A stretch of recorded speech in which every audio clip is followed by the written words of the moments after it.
আসসালামু আলাইকুম। সবাই কেমন আছেন? আল্লাহর রহমতে আমি ভালো আছি। আজকে আপনাদের জন্য একটা ছোট্ট মিনি ব্লগ নিয়ে এসেছি। Welcome my mini blog. ভর্তা বানানোর রেসিপি নিয়ে আসছি। তো টমেটো আর বেগুন আমি হলুদ, মরিচ, লবণ পরিমাণ মতো দিয়ে ভালোভাবে মেখে সরিষার তেলে ভেজে নিয়েছিলাম।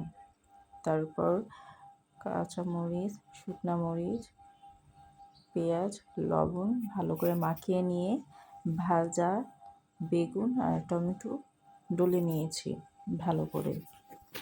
এরপর ধনিয়া পাতাগুলো দিয়ে আরও ভালো করে মেখে নিচ্ছি, কারণ একটু দানা দানা থাকলে তখন আর ভালো লাগবে না। আর এই ভর্তাটা তোমরা কে কে খেয়েছো অবশ্যই কিন্তু আমাকে জানাবে।